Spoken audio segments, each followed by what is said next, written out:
क्या दुनिया महायुद्ध की ओर है? अमेरिका का नेवल ब्लॉकेड और ईरान की पलटवार की धमकी। क्या अमेरिका और ईरान के बीच की जंग अब एक निर्णायक मोड़ पर आ गई है?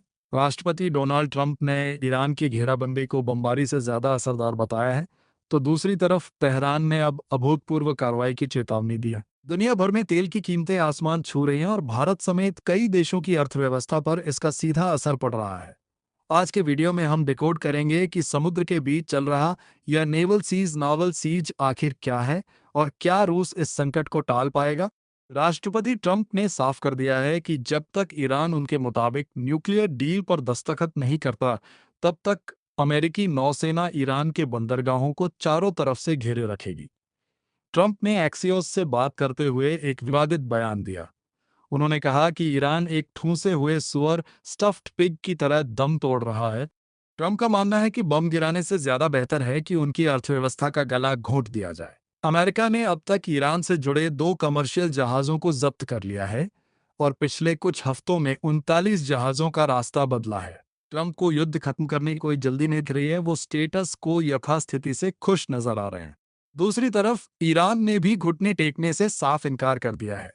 ईरानी संसद के स्पीकर ने इसे अमेरिका की धोखेबाज योजना बताया है, जिसका मकसद ईरान को अंदर से तोड़ना है। लेकिन सबसे चौंकाने वाला बयान ईरान के एक सीनियर सिक्योरिटी सोर्स ने दिया है। उन्होंने कहा है कि इस ब्लॉकेड का जवाब जल्द ही प्रैक्टिकल और अभूतपूर्व कार्रवाई से दिया जाएगा।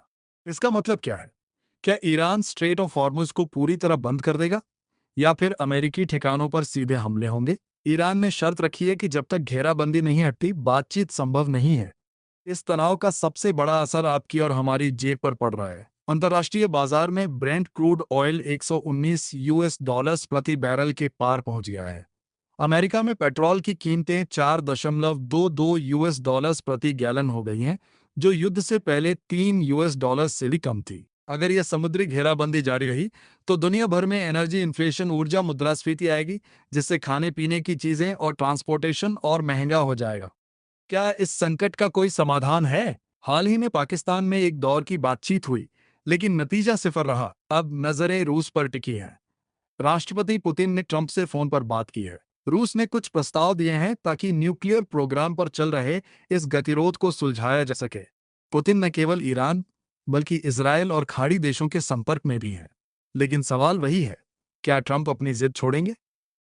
ईरानी विदेश मंत्री अब्बास अरहची ने रेड क्रॉस आईसीआरसी की अध्यक्ष से मुलाकात कर अमेरिकी और इजरायली हमलों की शिकायत की है। ईरान का दावा है कि उनके नागरिक ठिकानों जैसे स्कूल और अस्पतालों को निशाना बनाया जा रहा है, जिसे उन्होंने युद्ध अपराध करार दिया है।